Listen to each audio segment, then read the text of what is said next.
A lot of people think that, oh, you're a business owner, so you have money. Oh my God, that is the absolute, no, it's the complete opposite. It's literally the complete opposite. I wish I could just go back and just no more worries, clock in, clock out, go back and bust some tables and make tons of cash. Exactly. And just fucking spend cash. But no, they think it's a lot easier. They think you open a restaurant, they think you're rich. Yeah. I'm fucking the complete opposite. You're in debt. I'm absolutely fucking poor. I'm absolutely poor. The Vegas Forward podcast delves into the lives of the people in our community, uncovering not only what they do, but who they are. Business may keep our city strong, but it's the individuals that continue to create, innovate, and push Vegas forward. All right. Are we going? Special guest. Yeah, we're going.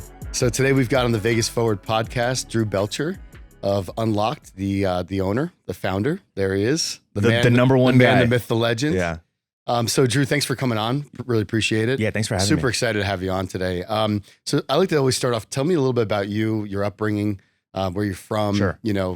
Back when you were a child, like bring me all the way back. Okay, yeah, it hasn't changed a lot. I'm a Vegas guy, first and foremost. I was born and raised in this city. I've never left this city, went to college in this city, started businesses in this city, and I'm here. And it's Vegas over everything, first and foremost. And if you take care of this city, like I said on a couple different other podcasts, sure, this city will take care of you. And I truly believe that. It's a very small town. It's you know what? People think, oh man, Vegas is so big. It's got 2.5, 3 million people. Now, no. Vegas is very, very small. And the industries and the sub-industries that kind of live in this city and operate in this city, extremely small. And you and I even crossed paths in the past, like what, 7, 8 years ago or so? Yeah, when UNLOKT first started, we came here and did some video work. And this is when UNLOKT was in its infancy, right? The UNLOKT that all of you guys know is not what it is today, trust me. Yeah. And this office is completely different. It's huge now, and the success you guys have had obviously speaks in terms of this crazy fucking studio now. I appreciate that. Yeah, you guys have done great. Yeah, so tell me a little bit about UNLOKT, where it is now. Yeah. So for the people that don't know, UNLOKT actually started as an iPhone app, believe it or not. Mm-hmm. Before like iPhone apps were cool and everyone had an idea for an app. Yeah. This was 2013, right when like the Downtown Project and Tony Hsieh scene kind of started taking off. My partner at the time, Alexandra, and I had this crazy idea for no more noise, no bullshit, no reviews, no ratings, just show me awesome, amazing local spots, loved and endorsed by the true locals that live in those cities. Yep. And that's where the original idea for UNLOKT came about. And you guys started it when you were at UNLV, I believe? No. So Alexandra was actually getting her PhD at UNLV. She has a PhD now. She's Dr. Lourdes. Or Dr. Santos. She just got married. Okay. So she got her PhD, and I was going to UNLV at the time. I got my degrees in finance, which I don't fucking use anymore. I went to hotel administration. Oh yeah. I don't think this is a hotel. So. Yeah, no. I'm literally posting shitty videos of food on a cell phone. Nothing to do with finance anymore. Like, what'd you go to college for? I'm like, man, funny you ask. I went to school for finance. You're like, oh my God, finance. What are you doing? Have you applied anything you learned in college? You learned 3 things in college. Yeah. And I tell everyone this, if the goal is to make money, you don't need college. Yes. You learn 3 things that I think. You learn how to show up on time, complete a task on time, and work well with others. I agree. That's 100%. about it. Yeah. I mean, I moved out, I grew up in New Jersey and I moved out to the West Coast, and part of my biggest experience was just moving on my own, not knowing anybody, right? And relationships and things like that have kind of blossomed. But I totally agree. I mean, school, I can't even remember a class that I took. You know what? And like, I'll be completely honest. Half of your college career is redoing all the shit you learned in high school. Yeah. And the other half is just bullshit. And then, dude, you cheat on everything. Kids are cheating on fucking tests. I cheated on a ton of my tests. Me too. And it's just fucking crazy. Like, I got kicked out of school for cheating, actually. I'll tell you a funny story. I was literally in an accounting exam. I think my second year at UNLV. It was like accounting 201. One of the, I think the second one after the first one.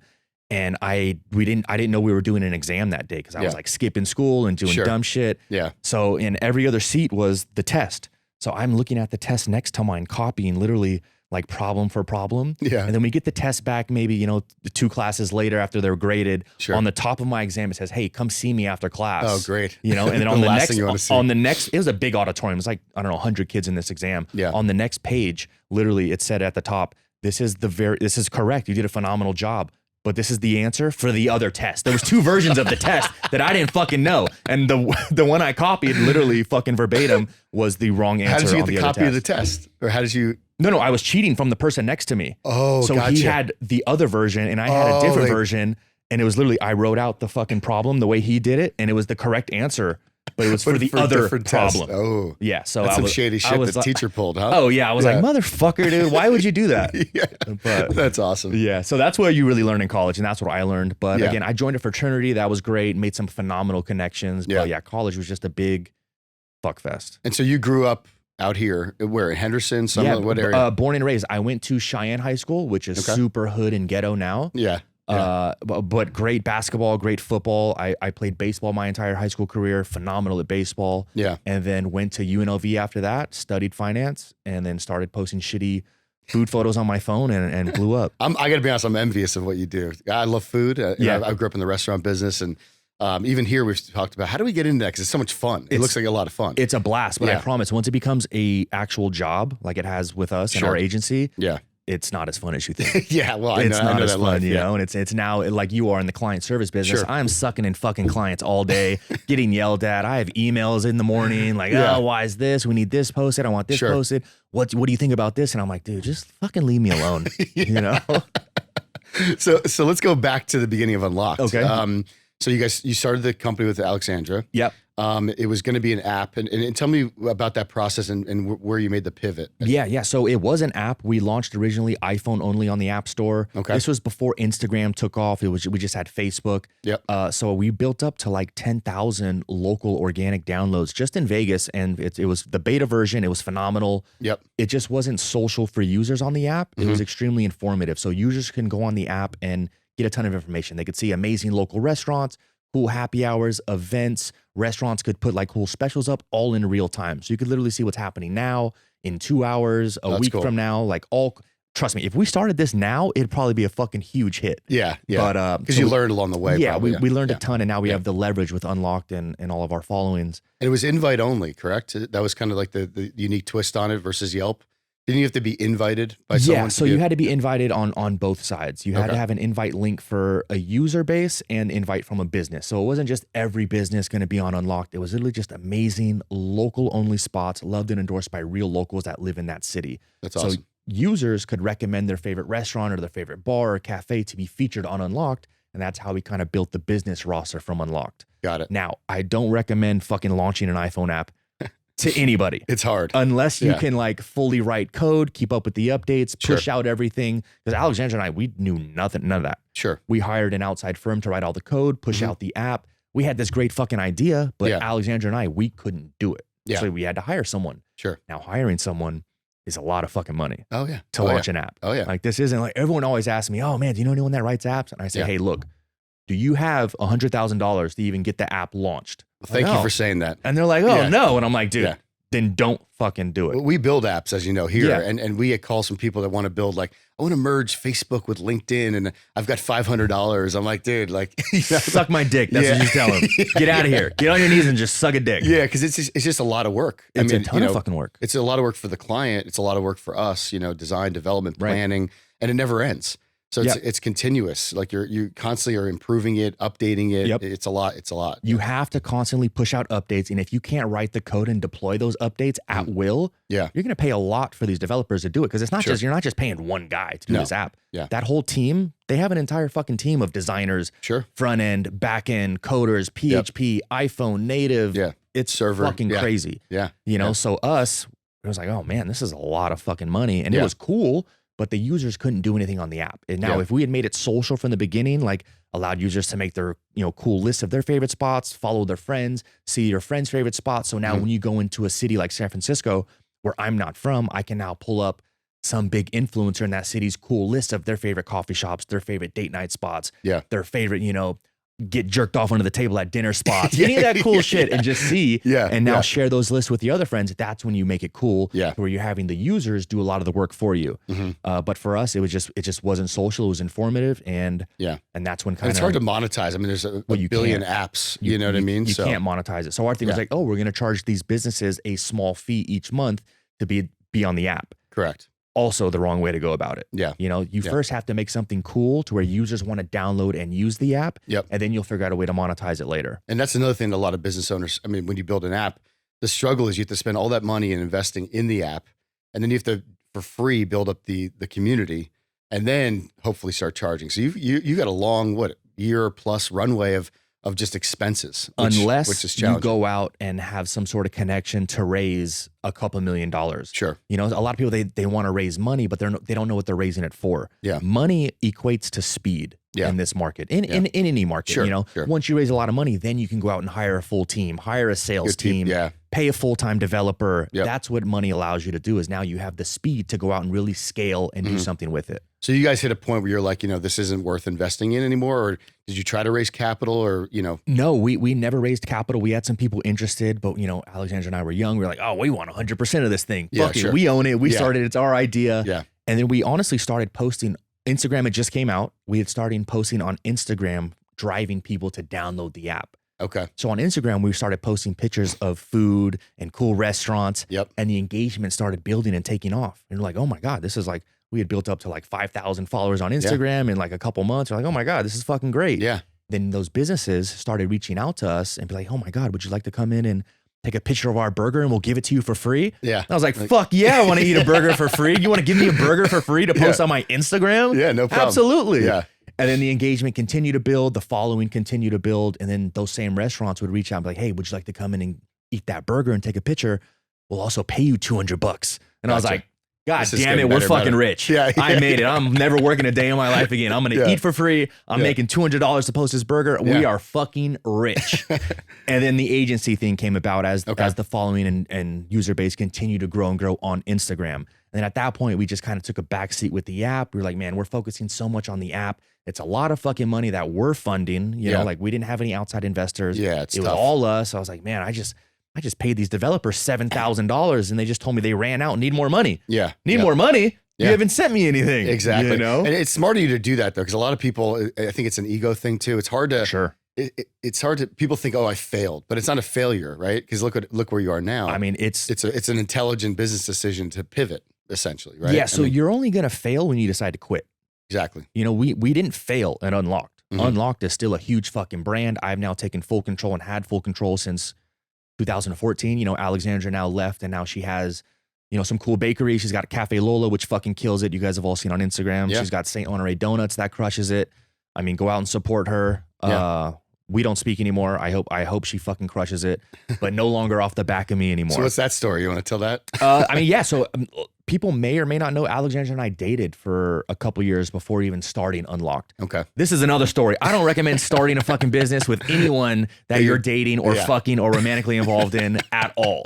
You know? And, yeah, exactly. And to be honest, we actually broke up and we're still running UNLOKT successfully as just business partners. That's hard to do. Oh, honestly, great business partners, horrible boyfriend and girlfriend. Yeah, yeah. Like we're both alphas. We both want all the exposure. We both want to be the face. And at the time, I was working at XS, and she was more the face of UNLOKT because I was working to fund all of UNLOKT. Sure. You know, and then I left XS and came back into the picture and started being more the face and everything. And we just butted heads, and it went to fucking shit. Yeah. Honestly. But I will say, you know, some shit happened, and I hope for her the best, but I have nothing to say about her. Nothing bad, nothing good. I hope she fucking crushes it, but no longer crushing it off the back of me. Sure. So you guys mutually agreed that you would take over. Did you have to buy her out? No, fuck that. Yeah, no. If we're really going to talk about it, I had to buy her out after she started competing agencies behind my back, lied about it. Oh, okay. Yeah, no. Okay. So I have nothing good to say about Alexandra. I don't think there's a lot of people in the city that has nothing. Watching. I don't give a fuck. But the cool thing is she's got a donut shop, St. Honoré on Flamingo and 215 that does pretty well. I just got an ice cream shop that we're opening right next door to her. Oh, there you go. Yeah. It's like a spite store. Like Larry exactly. David's, it's called Sorry Not Sorry. It's a fucking fuck you to her. It's a fuck you to my other partners. I love to troll on Instagram. So do you ever watch Curb Your Enthusiasm? Yeah, all the time. So he did the latest season. He opened up a spite store. He didn't want the coffee shop next door. Yeah. So that's your spite store. It's the same thing. I promise. I mean, I hope they all kill it. It's in reality and truthfully, I hope they all fucking kill it. Yeah. There's no like real bad blood, but I love trolling and shit. Yeah, no, but it's like you said, this is a small town. You know what I mean? It's a small town. You don't want to burn bridges out here. It's just you move in a different direction. And word on the street, she's burned a ton. So, you know, I give everyone the benefit of the doubt. Yeah. They raise themselves in the air. Yeah. I just kick away the fucking chair and they hang themselves.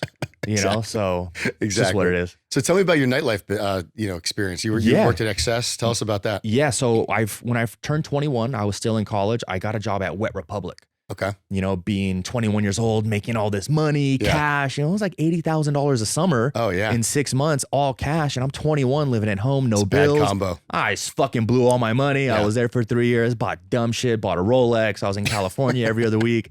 I was dumb shit. And then I went to XS nightclub, and the same thing, making a ton of money. Started saving a little money, and that's where I met my current girlfriend, Carolyn. Oh, cool. And so you were doing UNLOKT at that time, or not Wet Republic days, but when no, started UNLOKT at Wet Republic. Oh, no kidding. When I was 23. I think it was like my last season at Wet Republic. Started UNLOKT, and then it just... It's been that long. It's 10 been, years? It's been 8 years. 8 years. 2013 is when UNLOKT started. Wow, that's awesome.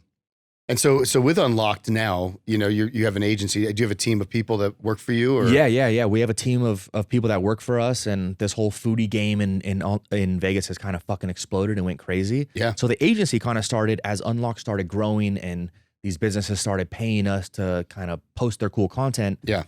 I honestly had our first agency client as a favor to a friend. My friend called me from California. He's like, hey, there's an ice cream shop here in Vegas. Yep. Would you want to run their Instagram? And I'm like, what do you mean run their fucking Instagram? Like, he's like, oh, like, you know, post the pictures and take the pictures and run their Instagram. Yeah. This was like alien shit. I had never heard of it before. I was like, you want me to run their Instagram? I was like, okay, I'll try it.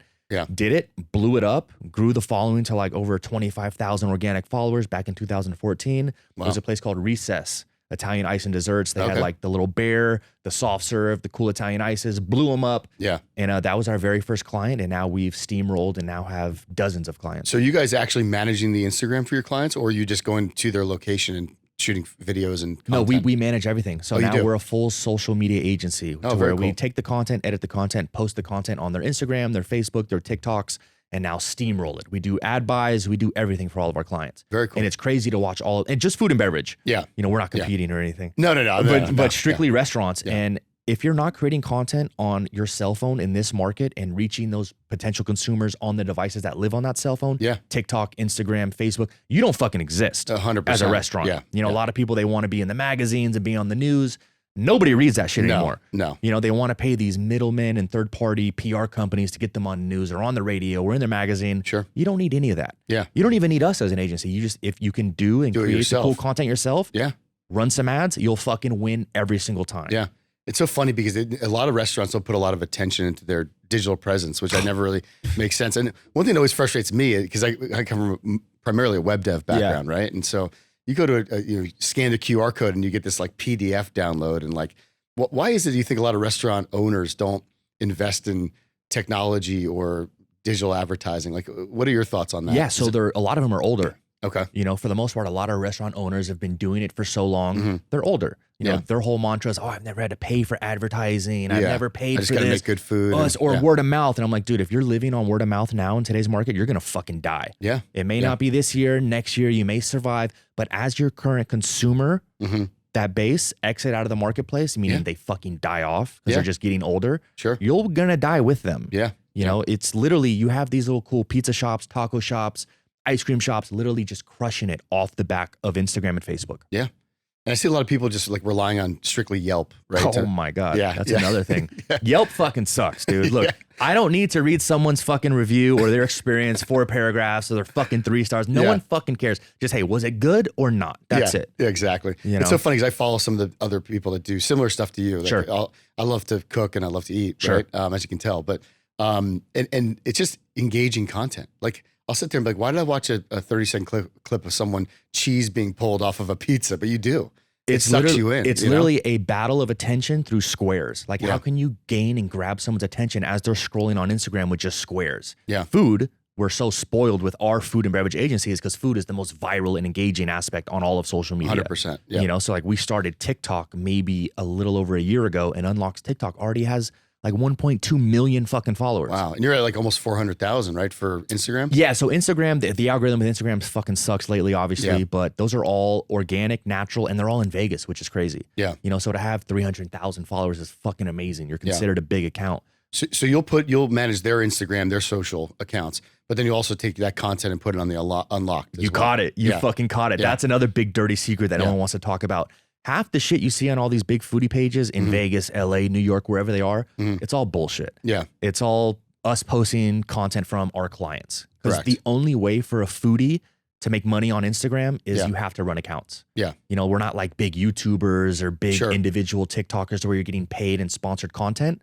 We're getting paid for running accounts. Like we don't make anything for our content. Yeah. Like no one pays UNLOKT. UNLOKT maybe does 20 grand a year in sponsored content, someone paying for a post. Yeah. It's all us running client accounts. That's the only way to make money. And they don't have huge budgets, a lot of these smaller restaurants and things like that, I'm so glad you fucking brought that up. It's not like, you know, you guys running like a lot of casinos or these big agency accounts. These mom and pop restaurants, to pitch them on $1,000 a month social media management package. It's challenging, They're like, you got to be fucking high, Drew. You're crazy. Yeah. You know, and it's like, fuck, man. Yeah. And then like we get burnt out because the only way to scale what we do, you either have to do a ton of volume and bring on a crazy team, or you have to increase your prices. Yeah. Because you yourself as an individual running accounts, you're going to get burnt out. Yeah. I see some of these individuals doing it. I'm like, man, I don't know how they keep up with it. You know, running all over town, doing these little clips. You know, it's like, is the money there to scale? You know? It is. If your goal is just to make, you know, I want to make 15 grand a month. It's just me. Yeah. You know, a lot of these people, 15, 10 grand a month Which for them is a lot. And it is a lot of money, you know? So it's like, oh, I go out and get 10 clients, charge them $1,000 a month. I'm making 10 grand a month. Fantastic. Yep. The only issue is it's not forever. No. You know, like if you're nonstop hustling and grinding, that money's not forever. Because there's going to be some months where you lose 3 or 4 clients. That's just the way it is. Of course. No one's forever. No. Now you're back down to 6 grand a month. Now you have to go out and hustle and get 4 clients to make up for that missed revenue. Yeah. It's a never ending cycle of sucking and fucking these clients. And I'm no longer doing that. That's awesome. It's the fucking worst. Yeah. I'm just giving out client blowjobs left and right. That's why I got gray hair. That's what I was telling you. Yeah. It's a lot of work. Running an agency is tough. It's fucking tough. Yeah. You know, the only way to scale it is volume. Yeah. You know, it's like you have to kind of find that sweet price point to where it makes sense for you and the client. And then you just have to fucking scale it. So are you managing all the sales for like, are you going out or do you have a team of like salespeople that go out and, you know, knock on doors? Like how are you, is it all word of mouth? Are you getting business? So luckily UNLOKT has the leverage now of kind of being that biggest media company first and foremost and the agency. We've pretty much just grown by word of mouth now. Yeah. And I no longer chase money to where I'm just selling clients nonstop. And it's a shitty business model, you know, like not going out and selling anyone and not taking on anyone as a client. Cause at the end of the day, it's money. Yeah. You know, but I found to not chase money anymore and really only take clients that I know we can blow up, I know we can benefit from, and I know they'll benefit from. Sure. So what are some of your more successful campaigns you've had? Yeah, so we've built some of the biggest and coolest food and beverage brands in the city from, you know, Dirt Dog, which is probably one of the biggest success stories. Yeah. Truffles and Bacon, Metro Pizza, Those Guys Pies, Good Pie Downtown. Some of these huge, crazy social media followings for restaurants. Yeah. Are built and managed by us. Oh, very cool. So yeah, I mean, I'm obviously familiar with all those brands and everything. So where are you looking to take the company in the future? I mean, it's crazy. Again, like going back to the volume aspect, it's you have to find that sweet spot that makes sense for you and the customer, and then scaling it. Yeah. And then with scaling, you have to bring on more people, which now cuts out of that overall big pie that you want to make at the end. Sure. You know, so UNLOKT has no real revenue. You know, so for UNLOKT to do 6 figures a month in revenue is fucking huge. Coming from starting from nothing, of you know, course, and again, like UNLOKT has no revenue. Like we don't have a huge team. You know, there's an office, but we're getting rid of that. And it's like, there's no big like cost as us. Yeah. But now if you're going to scale it, you have to now go out and get more team, more clients. And that's the only way to do it. Yeah. So for now, I'm pretty content and happy where we're at revenue wise. Yeah. And kind of finding those clients that makes sense for us. You know, like if it's not a cool concept that I know we can really build up and grow and explode, I don't take them on as a client, to be honest. And how did the idea come up originally? Like, you know, not the original idea with the app, but when you started getting into the Instagram stuff, it just random, like. Yeah, it just kind of steamrolled. So honestly, there were some foodies. My good friend Andy Wynn in California was doing it. Oh, the ice cream shop. The ice cream. He owned After's Ice Cream. He's a partner. There's like 30 fucking locations in California. Yeah. He's a partner in dozens other food and beverage concepts. He started an Instagram management company years ago before this even made waves in Vegas. Yeah. And that's who referred me to do Recess. He was like, oh, it's a cousin. You do it. I was doing it for nothing. It was like $400 a month. Yeah. You know, I was like, but you got to start off somewhere. Yeah, but I was like, fuck yeah, I'll do it. $400, just posting pictures. Yeah. Fuck yeah. Yeah. And it just steamrolled from there, and just clients started growing by word of mouth. In the very beginning, I was actively selling, going door to door, going to restaurants. Hey, can I talk to the owner? Yeah. Like, get the fuck out of here, bro. Like, no, you can't talk to the owner. You know. Now, obviously, Vegas was crushed with the pandemic and everything. How did that impact your business? Because obviously, restaurants were shut down. You know, the whole mask thing. It was like, you know, reservations and all this stuff.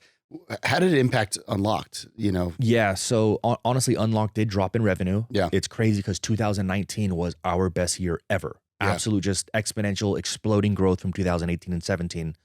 And 2020, it pretty much cut in half. Yeah. You know, but the clients that stuck with us and stayed on board and listened to what I had to tell them, yeah, they succeeded and exploded, because a lot of the concepts that we do are a lot of fast casual. Like there's not a lot of fine dining clients that have us. They do the traditional PR and waste their fucking money. And yeah, I know those. Congrats. Yeah. But a lot of ours are fast casual concepts. The food's meant to be for pickup, delivery. Which did well during the crushed pandemic. It. We had pizza clients that crushed it.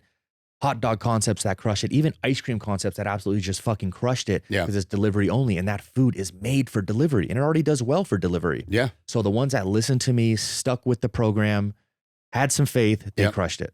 And it makes sense too, because you can't like just stop, you know, like you got to keep grinding. You know, when things are bad like that, you can't just sit back and wait for things to open up, and you have to still be out there, you know, and I do agree. I mean, the fast casual spots were the ones that crushed it. I was at a party the other day with, you know, Stefano's, the middle. I love Stefano's. Yeah, Nick. They were a client a couple years ago. Yeah, so great guy. I met the owner, Stefano, actually. Yeah. Oh, so I think it's his father, maybe. Maybe, yeah. Stefano, the actual Stefano. It was so funny because we were at a party and he was drinking and he was all buzzed up, and I was like, "You're the actual Stefano. We order it all the time over here. It's delicious." But he was saying that at first they were like his son or daughter. They were like, "We should let go of some of the staff," you know. And he's like, "No, let's just wait a little bit."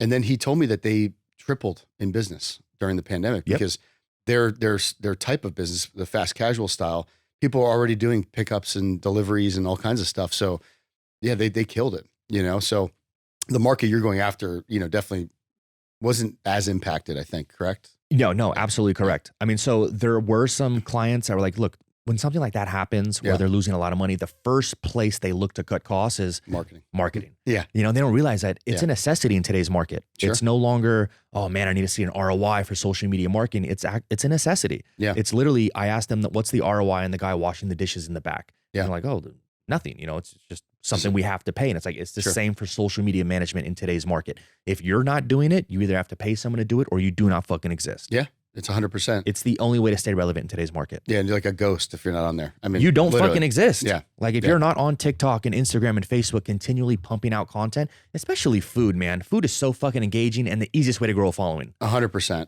And are you guys doing like a multiple posts a week for each client, or how much content? Every day? Oh, wow. 6 days a week now. Yeah. I cut that. How do you not gain weight going on? Dude, I mean, I have, honestly, not a lot. I mean, I'm still fucking, I look good with the shirt off. But, it's just, I still work out every day in the morning, take care of my son, which I had during the pandemic. But it's crazy just to watch these restaurants succeed and excel off the back of us. Completely off the back of us. Yeah. You know, without us, a lot of them probably be closed, to be honest. That's awesome. And so you also have a podcast. We do have a podcast, yeah. Tell me a little bit about the residency it's called, correct? Yeah, the residency podcast. Shout out to my boys Jeff and Lo. Kind of started, so UNLOKT, I was gonna do my own podcast. Sure. More food and beverage focused, just kind of shoot the shit. Yeah. And the thing is like, man, would I really still be doing it? Because there's days where I'm like, fuck, I don't want to work. Yeah. I don't want to go fucking suck and fuck all these clients today. I don't want to answer emails. Yeah. It's like, yeah, I'm great on camera. I'm great personality wise, but it's like, man, would I really stick with it? Yeah. Probably not, to be honest. Yeah. It's hard. I mean, I'm doing it now. It's hard. It's, you know, between everything else going on, to sit down for an hour and a half, whatever, it's a lot of time. It's like, man, do people really care enough to listen to what the fuck I have to say and interview these restaurant owners? Sure. Yeah. So maybe not. I don't know. And then my boy Jeff, we did some client work with in the past, hit me up, and we'd always stay in touch. He's like, hey man, I have an idea for a podcast. Like, I know you want to do it with UNLOKT, but hear me out. Yeah. I was like, okay, let's sit down. We'll chop it up, meet. He's like, I want you to meet my boy Lo too, who I think would be a great third person on the podcast. I was like, I don't know Lo, fuck it. I like that style too with the three people, because you get different personalities, and I've watched your pod. It's fun. The dynamic we have is fucking crazy. Yeah. So I sat down, met Lo, we all hit it off. You know, filmed the first episode.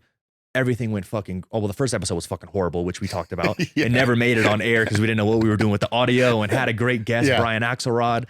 But the dynamic we had just fucking took off and it excelled. And all of us, we hold each other accountable. We know every week we have to film an episode. We have to edit that episode, push out the clips, do the audio, and film every single fucking week. Yeah. So a new episode comes out every Tuesday, regardless of our travel schedule, regardless of what we got going on. So you're doing one a week? One every single week. Wow. We've had 63 episodes. Wow. It's everything Vegas, pop culture, recent topics, business, marketing, everything. And you've had some awesome guests on there too. Some crazy big guests, luckily, because of the connections we've had in this city. You know, everyone from Ryan Reeves, Jay Cutler, crazy fucking guests. Yeah, that's awesome. Luckily. So tell me about your partners' backgrounds. One of them's in the liquor business, and the other one was at Venetian, you said? Yeah. So Jeff was an executive at Hakkasan Group for a while and a big host in that organization. Left and started Ambrose Whiskey, which is the first naturally fruit-infused whiskey, which is all natural banana-infused whiskey. Way better than fucking Howlerhead. Shout out Dana White. And then Lo is an executive at Venetian and Palazzo and doing all the nightlife and everything. Okay, cool. There. Yeah. And how did he get in the liquor business? I mean, that's a tough business to crack so into. I don't know the story all the way, but I do know little bits and pieces. So Jeff was at Hakkasan Group, was a huge host, had some crazy huge clients that come in and drop hundreds of thousands of dollars every week. Yeah. And got close with one of his clients, Sammy.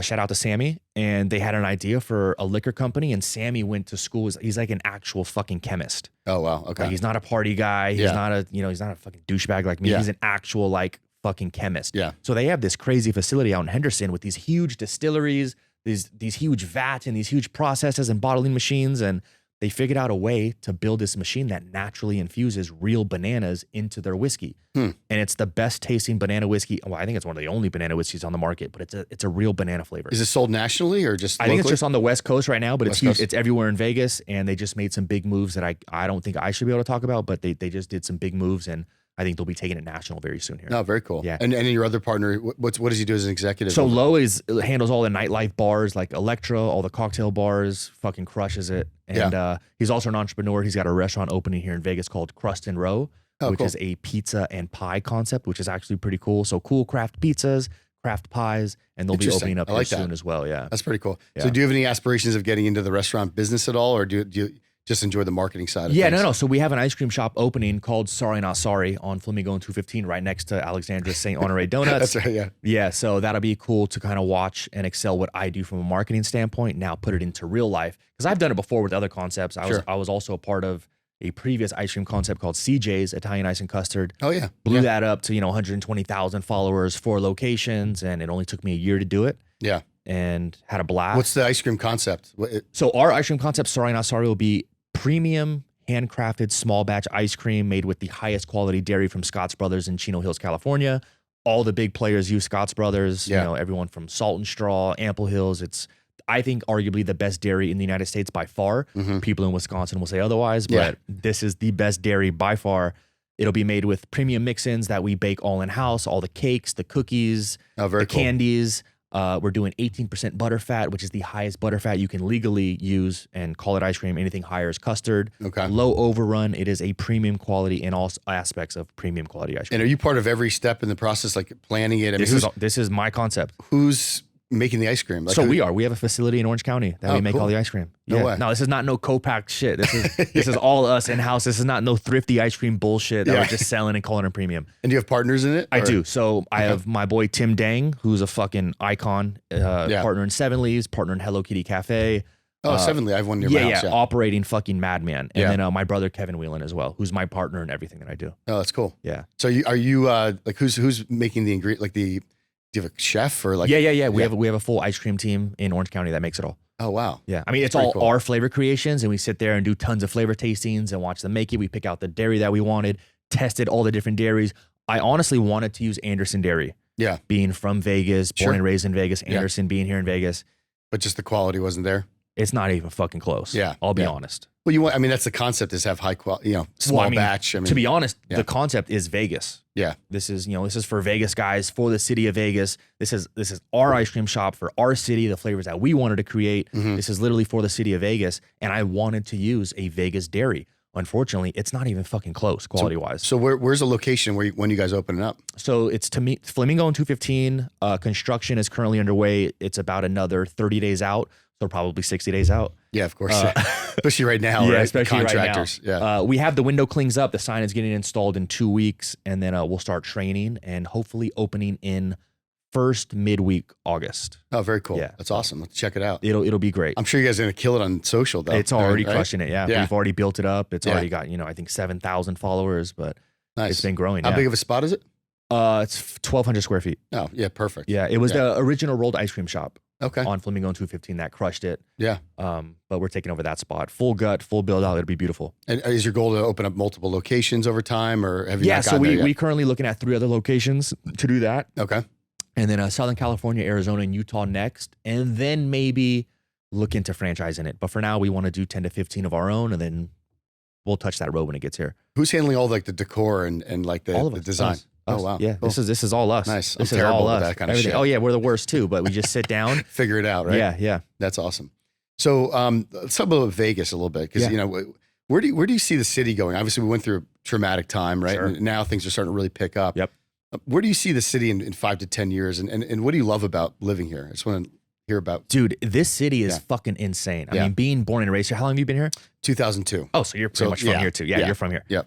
This city has changed so drastically, even over the past 10 years. Yeah. To see where it's going to be in another 10 years, it'll be insane. I mean, with Resorts World opening, the Virgin Hotels coming, all these other properties planned for the teams, strip. Sports teams. I mean, I think next we get basketball before baseball. I'd love to get a baseball. I'm a huge baseball fan. Yeah, I would love that too. You know, obviously it needs to be in a dome setting because no one's going to go in 110 heat. We've seen that with the Aviators. No one goes to those day games. No. But what the Golden Knights have done here, it's unreal. Insane. Yeah. You know, luckily they are so good. I still don't think Vegas is a hockey team. Vegas is just a winning team. Yeah. And once the Vegas Knights start sucking, which they will. Which will happen. And I'm wondering what's going to happen when that does happen. It'll be the easiest ticket to get in Vegas. You think so? Absolutely. I hope not. Absolutely. It'll be the easiest ticket to get in Vegas. Yeah. Same with the Raiders. This first year coming up, it'll be hard to get a ticket. It'll be the #1 show in Vegas. Yep. But everyone knows the Raiders suck. Yeah. So next season, those ticket prices will drop drastically. Sure. But I do think we need basketball before baseball. It makes sense though, because most NHL cities have an NBA team. You can play in the same arena. Exactly. You know, we already have the arena. T-Mobile's already there. It's already set for basketball. I don't get why they wouldn't. I mean, MLB especially needs a jolt, and to see what the Knights have done here, and now what the Raiders are doing, to me, it's kind of a no-brainer. But I don't know. I think they're scared about filling up a baseball stadium. Well, I mean, it's a lot of people. It's 85 home games a year. Yeah. And it's 120 in the summer in Vegas, where no one wants to go NBA sit is somewhere. a no-brainer. I mean, they should already be here. They should already be here. I mean, they saw with the All-Star games coming to Vegas, the crazy growth, the viewership, everything. I mean, you put a team in Vegas, that team's going to be on the map. That team's going to be stacked. Everyone's going to want to come play for Vegas, just like the Knights, just like the Raiders. Everyone wants to come and live in Vegas, play in Vegas, and excel in Vegas. Yeah, 100%. So what are some things you do personal, like hobbies, things like that outside of work? I suck and fuck clients for fun. Literally. It's nonstop. It is nonstop. No, so honestly, Carolyn and I love hiking. We love going outdoors. Yeah. I'm in the gym every morning right when I wake up just to get it out of the way. Yeah. Because now it's become fucking a job working out. You know, Yeah. it used to be just for fun and be in the gym 4 hours a day. And now it's like, no, I got to get in there just so I don't look like a fucking piece of shit. Eating free burgers. Yeah, and shit. eating burgers all the time. Yeah. But yeah, Vegas, it will continue to fucking grow. It'll continue to explode. I think so many people are now understanding California is just becoming too expensive to live in. Yeah. People are moving here nonstop. Like crazy. They're coming here. Fucking crazy. Yeah. They're driving up the housing market. Yeah. And we just bought a house and overpaid like crazy for it. Cause I thought I was being smart when the pandemic, when MGM laid off 18,000 people. Yeah. I went home. I was like, honey, we got to sell our house. Yep. I was like, shit's about to hit the fan. Yeah. Well, boy, I was wrong. I mean, everything just skyrocketed. For sure. We did well in our house and we sure. were able to buy a beautiful home, but we bought the house and now it appraised for more than what we bought it just like 3 months ago. Of course. Yeah. We bought our house 2.5 years ago and I thought I was buying at the peak. Yeah. I was like, oh my God. And now it's already went up $100,000. Yeah. I'm like, dude, I'm fucking rich. Let's go. But it's everyone driving up the prices from California. Yeah. What's tough though is which worries me a little bit is, you know, you're I don't say middle class is kind of getting, you know, your first time home buyer, for example, Yep. is just getting pushed out of the market, you know? So it's going to be an interesting time here to see how that all shakes out. Yeah. You know what Even I mean? within the last 2 years, when we bought our house, we saw it the first day, put an offer in full price the first day and got accepted. But like, boom, this is easy. Great. Yeah. Now I'm seeing people trying to sell their houses and buy houses. Yeah. It's easy to sell the house, but people buying a house, you're stuck. They're looking 6 months to a year. Yeah. People are coming in all cash. Yeah. You think about these families from California, they sell their little piece of shit house for 1.2 million. Exactly. Then they come to Vegas and get a bigger house for 500,000. And they're pocketing money. You can't compete. No. You know, as a buyer in Vegas. And that's the problem. You know, if you're in that $300,000 to $500,000 range, good luck. You can't. Because everybody's just coming in from Cali, putting cash down. You're going to lose, man. You're going to lose. Yeah. And like in Vegas, Yeah. like, oh, dude, I'll put 20% down. And the agent's like, 20%? Yeah. Like, dude, I have someone going to give me 100% cash. Yeah. You know, and it's Yeah. like, you're not going to win right now, unfortunately. Yeah, it's going to be tough. I mean, we'll see where it shakes out for everybody. Do you think it's a bubble currently? I think a small one. Sure. I actually was worried about that, but because everyone from California keeps moving here, and we have actual real infrastructure now for the first time, like, Madison Square Garden's building the Sphere. We've got the sports teams. It's not just the casinos anymore.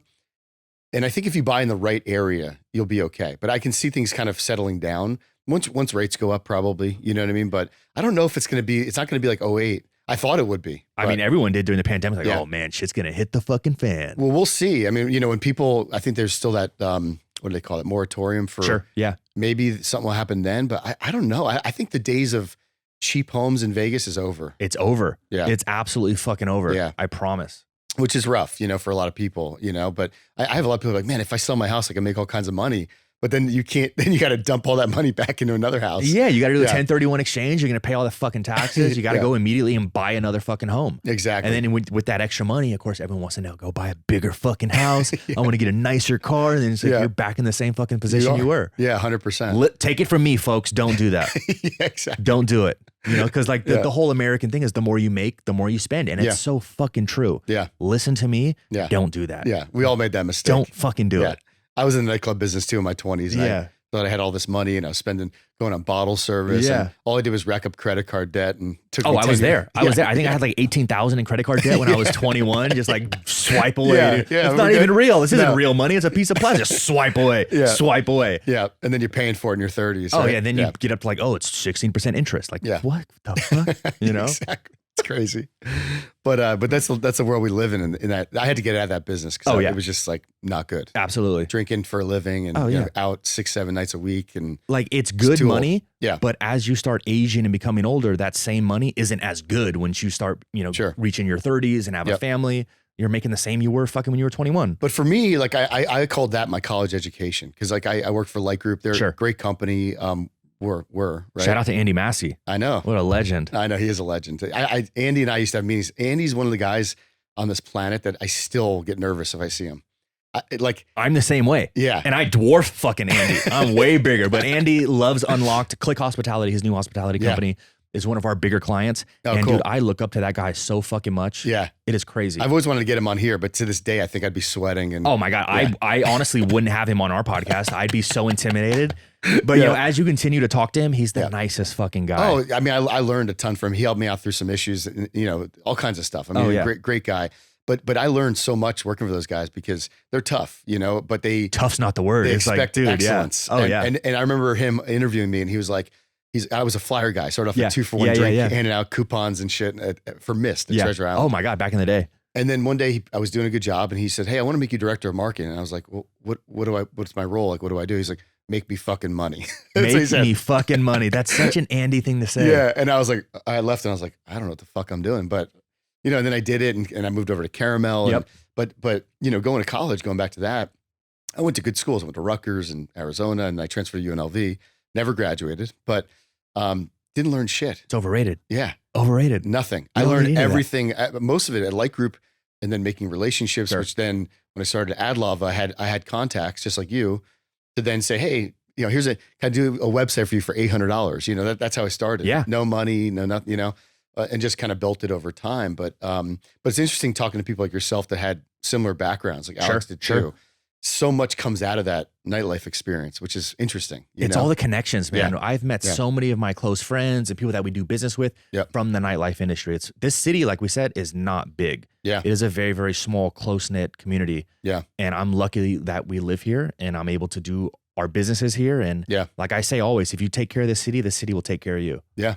So with the ice cream shop you got going on, right? You're going to be busy with that. I mean, you're going to be doing both companies and are you going to be plugging new people in UNLOKT or focus more or vice versa? No, so UNLOKT is still my full-time day-to-day suck and fuck, which I think I'll always do just because, the way we've built it up and the revenue is. I got to steal that line. You have to. Yeah, dude, you can take it. Trust me. I think I took it from someone, but I was like, man. It's not trademarked or anything? No. Literally, all I do with clients all day is like, oh man, what do you do day-to-day? I was like, dude, I suck and fuck clients nonstop.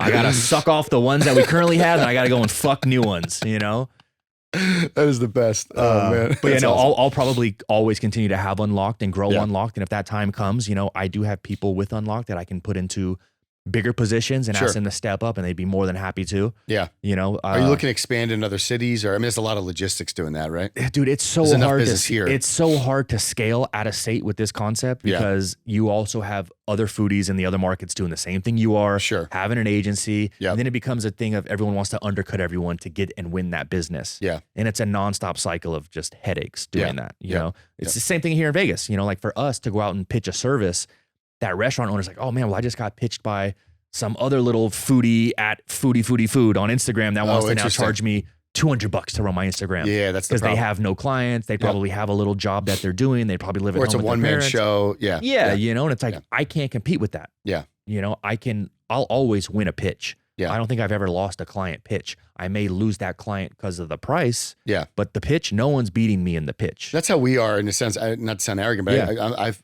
with Adlava, we don't go up against another company that says, oh, it's between you guys, and it's never happens. It's always, they want to work with us, but do they want to pay us the price? Yeah. You know, and it's unfortunately, you can't get the best and cheapest in the same sentence. No. With anything. Yeah. You know, like there's a reason we're priced accordingly to where we're at, where I think a lot of the other food agencies in Vegas are priced too similarly. But it's the ones that come up and they don't have any clients. They're just starting, just like me, doing clients for $400, $500, $1,000 a month. Yeah. Like it's tough to compete. Yeah. But they're going to come into the same thing that we came into contact with is once you get 10 clients at $1,000, what next? Yeah. You have to hire people to help you and grow clients, or you have to charge more. Yeah. So eventually they're going to charge more and run into the same issues that we ran into. So what are some things you recommend to, let's say someone right out of college that wants to get into social media marketing? Is there things you learned along the way that you would say, hey, Susie or Bill, you know, this is what I recommend you do? Like any kind of advice for a newbie getting into the social world? Yeah. So you need 3 things to excel in social media right now. You need the content, which is the most important part. Content over fucking everything. Yeah. Second, you need distribution. Like where are you now going to distribute that content? And then leverage. Who's seeing that content? So with UNLOKT, I always say we have all 3, which not a lot of other people do. I think we put out some of the best, coolest, and engaging content on social media.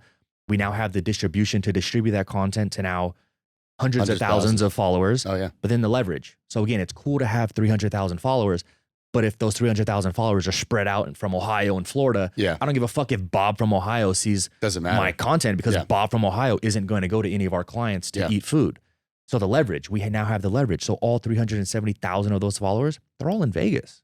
And I've seen you guys get picked up, I could have sworn, by like Food Beast or some of those more national. Oh, yeah. So a lot of the big repost accounts, they continually need content to push out. So they repost a lot of our content. That's awesome. Just because it is so good. Yeah, we've had content featured on, I think we still have the most viral video on Food Insider, which is the truffles and bacon huge burger. Yeah. It's got like 100 million views, which is fucking insane. Yeah. Food Beast, Insider, all those big complex thrillists, World Star. I mean, we've been reposted on all those. Which is huge for Vegas because people travel from all over the world. So like if you're in like Idaho and you got that post on food, it might not be that big of a deal for the business owner. Sure. But here we're international, right? People are coming from all over the world. So I've done that. I've seen things in other cities because I travel. For sure. And I've bookmarked it. So if I go there, I'll check it out. But that probably helps the companies out quite a bit. It's a ton, you know? And it's good for those mom and pop restaurants who can't pay $3,000, $4,000, $5,000 a month on PR. Some PR company bullshit, which they all suck in Vegas. Yeah. If the traditional PR company is out of business in 3 years. Except for mass media. That's George Amazon, right? I mean, again, I can for food and beverage. No, I'm just now. If you're like a huge corporation or a hotel and you need that traditional PR just to have, and you have that disposable budget each month already worked in, hire whoever the fuck you want. Yeah, you know, get you in the magazine that no one reads, get you on the fucking news that no one watches. I'm with you though, 100%. With nobody reads that stuff anymore. Well, where's the very first place they all go to post about that they were in a magazine? Yeah, online. They post it on their fucking Instagram. Yeah, or no one would ever know that they were in a magazine. Yeah. You know? Yeah. So for these restaurants, they can't hire these PR companies. Yeah. You know, like I can't pay a third party to reach out to magazines. And then all they do is they reach out to us to come in and, oh, well, hey, can you do a collaboration with this restaurant? And it's like, sure, dude, those days are over. Yeah. You know, it's like, I could, but it's like, why? Yeah. You're not doing PR for free. Yeah. Do you do your PR for a free burger? Yeah, exactly. Like you want me to come in and now shoot cool content, edit that content, and you want it posted on a huge account? Yeah. That can now directly benefit that client? Absolutely fucking not. Yeah, no, I don't blame you. So have you guys ever leveraged influencers? I mean, you guys are an influencer. We are an influencer. We are the biggest influencer. Yeah. Any outside ones? I am the influencer. Like who? Yeah. I don't know. Like other food influencers? Yeah, or just celebrities or anything like that. Like, have you ever tried to leverage that? Yeah, so we have a client, Dirt Dog, that pays, these celebrities, Snoop Dogg, and does these cool collaborations, but it's not free. Yeah. Like they have to pay. Like that's how it goes in any fucking aspect, you know? Yeah. It's just, there's a cost. Was it successful for them? Or? Absolutely. Yeah. Well, the only reason you would do that is you get that content with that celebrity to now run ads with on your platforms. Gotcha. So Dirt Dog is one of the only few clients that understands that. Yeah. Like, hey, there's a fee to get this celebrity to come to Dirt Dog, Wiz Khalifa, Snoop Dogg. Yeah. All these guys to eat that hot dog and do some cool shit. Yep. Dirt Dog also has a Snoop Dogg collaboration. Yep. But it costs money. Yeah. Like no one's gonna it's cool to do shit, but it costs money. Yeah. Yeah. But now you get that piece of content and now distribute and run ads and which is great for the brand. And it fucking crushes it. Yeah. It absolutely fucking crushes it. But the food scene in Vegas, the influencer scene, the agency scene, we all kind of help each other out. Yeah. I kind of took a step back from it because I felt like I had the upper hand in every situation. Yeah. Where now it's like, hey, I honestly don't need any of the foodies in Vegas to go to any of our clients because we have UNLOKT to do that. Yeah. But if any other foodies ask and really need me to go to their client, I go. Yeah. Like I just went to the Golden Steer. I saw that. And did a cool video that blew up on TikTok, which I got fucking made fun of. It's a cool restaurant, though. It's a great Not restaurant. the best steak in the world, but a really, really cool spot. No. Solid. And that's another thing. It doesn't matter if it's the best steak. Yeah. I'd rather be the best known than have the best anything, because the best is so subjective. That's a good quote right there. Yeah, but the best known, there's no fighting that. Like you can be the best known. Yep. You'll never be the best because it's all subjective. Sure. So the best known wins every single fucking time. Yeah. All these people, vote for me, best of Las Vegas, vote for us for fucking Las Vegas. We need best this, best that. It's all bullshit. It's all pay to play bullshit. It is. But you can be the best known and really fucking kill it and change the dynamic of your business and in turn change the dynamic of your fucking life. I promise. Yeah. Which is great advice. Because that's something you can't trade. I mean, the value of that is massive. I just wish people understood that it's not advice. No, it's the way it is. Yeah, that's actually you literally just need to create cool content on your cell phone. Yep. Either pay someone to do it or you do it. And is run all ads. of your shots on cell? All cell phone. Oh wow. We did the DSLR camera because I love that style of content. Sure. I love the way it looks. Yeah. It just gets no engagement on Instagram. Yeah. Because it doesn't feel real. No, you have to think about it. You're trying to grab attention and relate to the average consumer consuming content on their cell phone. Yeah. That DSLR shit isn't going to do it. Now, if this was Food and Wine Magazine or Food story. Network, DSLR it the fuck up. Make it look so pretty. Spray some water on that shit. Yeah, whatever. But it's literally fucking Instagram on your cell phone. No, exactly.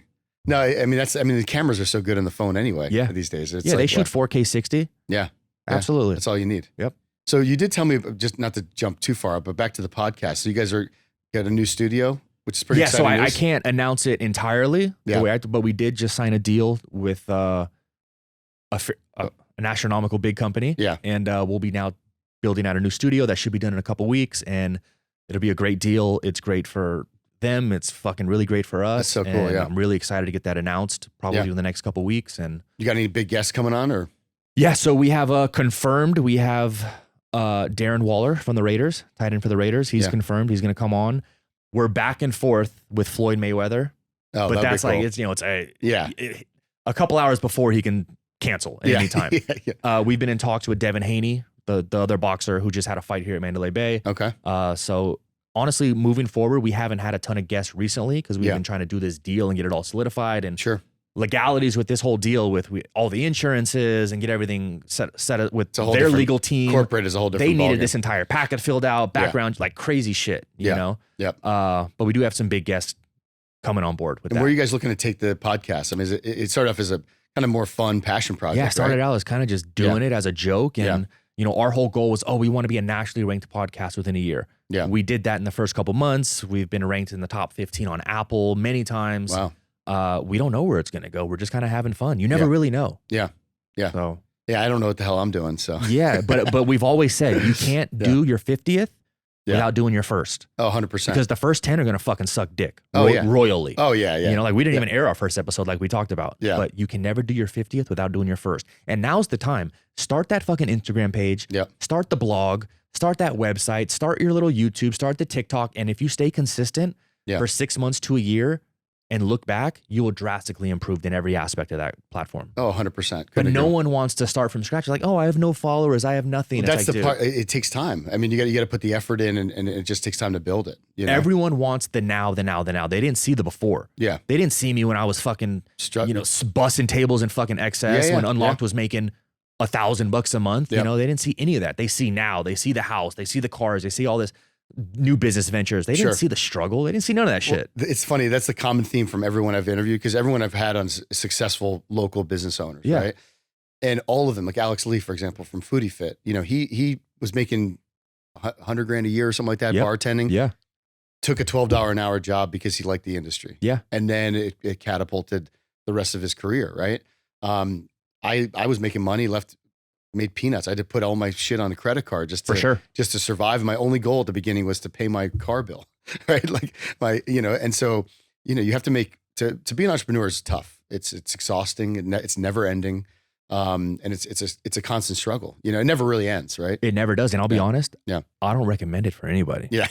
Like this shit's not for everybody. No, I can totally promise you it's not for everyone. It's not made for everyone. Yeah. There's a lot of people that kind of fall into, the mental health issues, depression, because you have to understand. Yeah. I'll be okay. Yeah. You'll be okay. Yeah. But it's like when you have a team now and like I know. clients that depend on you, it's like it's a lot of pressure. It's a ton of fucking pressure. Yeah. So it's like, man, when there's bills are due at the end of the month and you can't even pay yourself, let alone an employee, it's like, what's really going to go on? Yeah, it's tough. My sister owns a salon. I mean, she, built that up and has same thing. You got to make sacrifices and struggle, A lot of people think that, oh, you're a business owner, so you have money. God, that is the absolute, no, it's the complete opposite. It's literally the complete opposite. I wish I could just go back and just no more worries, clock in, clock out, go back and bust some tables and make tons of cash. Exactly. And just fucking spend cash. But no, they think it's a lot easier. They think you open a restaurant, they think you're rich. Yeah. I'm fucking the complete opposite. You're in debt. I'm absolutely fucking poor. I'm absolutely poor.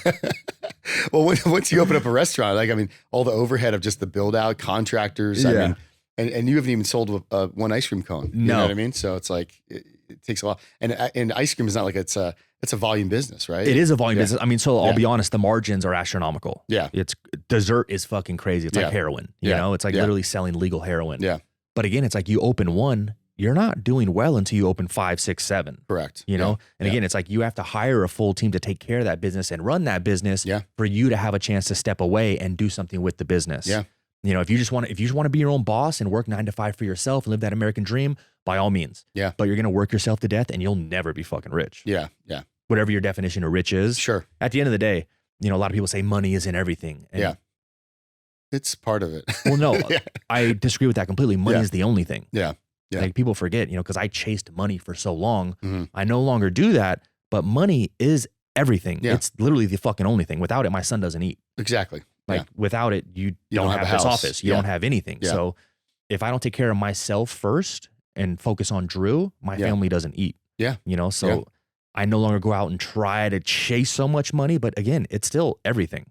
Oh yeah. I mean, you can't do anything without money. Yeah. The only time I've heard people say, "Oh, money isn't everything," is fucking poor people. Yeah. It's true. I think you don't want to let money control your decisions or what you do with your life. You know what I mean? Like if you have a passion for something, I think you should do it because the money comes. And I know it's kind of cliche. It was unlocked. Yeah. Yeah. But it does. So I think that mindset's different. But to say it's not, it is everything. I mean, at the end of the day, you can't pay for rent. You can't buy a house. It's the only thing. Pay for your car. I mean, I can't just keep saying, "Hey, I owe you, man. I owe you. Here's a smile. Here's a free burger." Do you know what I mean? It's like, dude, money is transacted. Yeah. And that's how it all works. That's how life works. That's how the world works. Yeah. So where do you see Drew in a few years? Like, I know you got a lot going on. Like, is there anything, later down the road that you want to do or learn or anything? Yeah. Like that? Dude, I'm constantly always having my hand in a whole bunch of different shit. Yeah. So we have the ice cream shops opening. Those will do well. We'll see where that goes. Hopefully in 5 years, there's, 20, 30, 40 locations. Yeah. UNLOKT is chugging along and crushing it. Hopefully, you know what? I still might do the iPhone app again. Fuck, I don't know. Like now having the leverage that UNLOKT has. Yeah. I think it's going to be a home run. You have the community built up. Well, I think it's so easy now to go out and raise that money. Yeah. And show the success of what I've done. Yeah. At the end of the day, they're betting on me, and I'm a fucking for sure win every time. I promise. And that's exactly right. Because you've built up a good reputation. You have followers. You have the podcast, all the things you've built over the years through the struggle. Right now, it's much easier to go out and say, "Hey, believe in me," because I've done these things before. Right. Than when you first started. And they're all successful. Yeah. Like again, I don't want to sound like a douchebag, but they're all successful. Yeah. Yeah. They're all making money. They're all doing great. I also have other businesses that we didn't even talk about. My brother and I, we started some vape companies that do extremely well. He has VapeCo in Vegas, which is retail. I've seen that. Yeah. Retail vape shops. There's 3 in Vegas. Didn't they get hurt? It was the big tobacco was trying to crush. Oh yeah, the vape shops, right? we got fucked royally just because of the legalities behind it. But then it improved, right? Because I saw they kind of survived. I thought they were all going to be. Yeah, so what happened there? Every other month there's a new story of, man, we're getting shut down, we're going to get regulated. There's only going to be 6 products allowed on the market and all these other licenses that have to happen. No flavors, which is a huge majority, probably 90% of the sales. Yeah. So he started VapeCo with my family and run that and built that to the massive brand it is now. Yeah. And then him and I branched off and started 120 ml, which is a huge direct-to-consumer website, e-liquid accessories and everything that we started in 2015. With literally like $2,000. Yeah. And grew it. Huge office, warehouse, staff. Oh, wow. I didn't know that. Yeah, just stopped that because the US put regulations on what you can send in the mail. I see. So, but we knew that going in. Was it an e-commerce store? Yeah, it was e-commerce. Literally cool. Amazon, but for all vape, e-liquid, and everything. Oh, and that cool. fucking crushed it. Yeah. And then we started our own e-liquid brand, Decent Juice Co., which is our own line of e-liquids. Okay. And you sell that to the vape shops? To the vape shops. Oh, Yeah. cool. Nationally? Or? Nationally. Oh, very Nationally, cool. Yeah. Wow. Yeah. How much time do you have? You have a kid too. Well, yeah. So I do have a baby, but honestly, the vape companies, all my brother. Oh, gotcha. He built them. He's the fucking madman behind them. Yeah. Marketing, branding, fucking genius. E-commerce, fucking genius. Yeah. And we started both of those little sub companies with like $2,000 each. Yeah. Yeah. It's crazy. It's just a hustle. Dude, it's a nonstop hustle. That's another hustle, the vape industry hustle. Yeah. Going to the trade shows and again, sucking and fucking. Yeah, dude, exactly. sucking and fucking, man. Yeah, that's probably a big time relationship. Oh, business, right? huge. Yeah. And he has all those now. And now Decent has kind of transformed and evolved into, you know, a direct to vape shop kind of wholesale company. Yeah. You know, to where now we have our own brands that do extremely well. Yeah. But we're also selling tons of other brands now to the vape shops. Is there like a lot of liability, insurance, and all that? Lots of insurance now, especially with all the legalities come on the market. They try to shut it all down with no flavors. And the flavors that were on the market, you had to get special. So flavors are allowed? They are currently. Okay. I mean, they're still trying to pass laws to It's got to ban be them. big tobacco, right? It's big tobacco. Yeah. Yeah. You know, they own all the big vape companies. You know, Marlboro, they bought all the big vape companies. Yeah. So it's all bullshit. Yeah, it's crazy.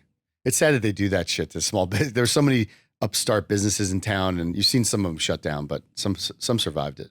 You know? Yeah, the cool brands that are able to relate to their consumer base and provide a service above and beyond everyone else, they will survive. And that's how VapeCo survived and thrived. Is my little brother literally built it off the Apple consumer model, to where it's a very clean, inviting store, all white, glass cases, beautiful branding. It's not just like some fucking weird smoke shop you walk into and get some fucking, I need some e-juice, bro. Oh, yeah, and it stinks like cigarettes. These are very, very beautiful built out stores. The customer experience is above and beyond, kind of like weed. Yeah. You know, like the cool weed dispensaries that are literally built out beautifully. It's all about the consumer experience. It does have that Apple vibe when you walk in. Because at the end of the day, it's all the same shit. Yeah. Like you're selling the same product as the vape shop down the street. Right? Exactly. Yeah. And that's why you're able to kind of charge a little bit more is that consumer experience. Yeah. And some of the dispensaries, I've met with some here, and they tend to struggle, some of them.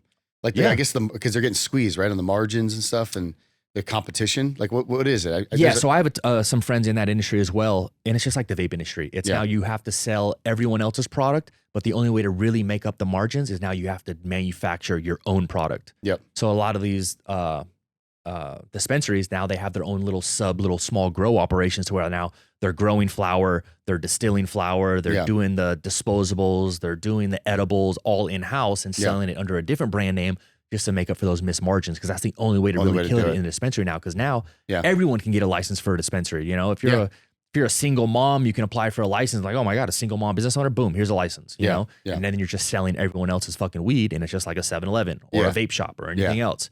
The only way to really make up for the missed margins are now you have to do your own product. Do your own stuff. Yeah, we toured the Planet 13 facility. Fucking crazy, right? Oh my God. How crazy is that facility? It's like Willy Wonka's weed lab. It's fucking crazy. And they kill it because of the experience in there. Yeah. You know, you're not just walking in some shady smoke shop with bongs on the fucking counter, you know? I think they just got approved, because they've been talking about it for a while, their lounge, right? The lounges. Yeah. And the ones that's a thing now, right? It's a thing. Yeah. It's a thing. But you can't. Are there any open yet or no? Not yet. So you can't buy product in the lounges. You can consume like little joints and pre-rolls and smoke and eat food, but you can't like buy from a consumer standpoint. Like I can't walk out with like an ounce of weed as well. But you can buy from them if you're in the location. Single serving products. Got it. Like one joint or like a little gram for your little pipe or whatever. Yeah, like a little bowl or something. So it's not bring your own. No, which I think will still crush it, but I don't think it'll crush it the way people are depicting it. Like, oh my God, they just approved cannabis lounges. Yeah. No one really knows. You know? Yeah, because they can't take it out. Yeah. I mean, I'm going to go and check them out. Yeah. I can't get stoned in public. Well, see, I talked about this on a couple other podcasts. I'm not I don't smoke weed. I don't consume cannabis. Like I take a gummy every now and then. I'm just fucking so high. Yeah, I don't know what's going on, you know? And it's like, I can't focus. Like I can't go out in public and like do shit. I don't know how people do it. No, I can't do it. I have friends that literally do it all day, every day. Yeah. Have and they're meetings. functional. They're so eloquent. And I'm just like, oh, dude, I'm so fucking high. Jesus. Yeah. I'll take like a part of a gummy sometimes just to sleep. You know? Yeah. And like even that, like literally like a quarter, I'm like out of it. I can't even talk to my wife. You know, I'm just like, I'm going to bed. I'm paranoid. Yeah. Even with alcohol, man, I have a couple of drinks and I'm hungover for 2 days. Yeah. I'm fucking hungover. We were just talking about that, the Knights game. game. I didn't go to work yesterday because that was a depressing game though. Fuck that game, dude. The Knights are playing so horribly. Yeah. How do you think we're going to do tonight? Oh, we're going to win. I think so too. Yeah. Robin Leonard's in the net. Yeah. We're going to win. All right. Absolutely. The boys got to come out and play. We're going to win. We'll do a score prediction here. 4-1. 4-1 Knights. I like that. 4-1 in Montreal. That. Fuck them. What about game 7? Game 7 will be back at home. It's going to be a little sketchy, I think.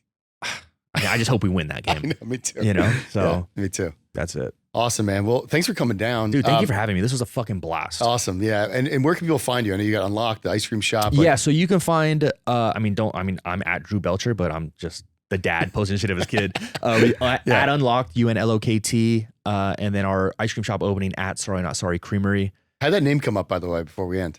It's a big fuck you to all the other people that fucked me over. Really? Yeah. I love that. Sorry Not Sorry, because I'm coming for all of them. They may think that I let them off. Yeah. I'm coming for all of them. I love that. All of them. That's a great name. Well, thanks for coming down, man. I really appreciate it. Nick, thank you so much. Super interesting. Man, the office that you guys have here is amazing. The success you've had is fucking admirable. Thanks, man. And you guys are just going to crush it for years to come. Appreciate it, man. Thanks, Drew. Thank you.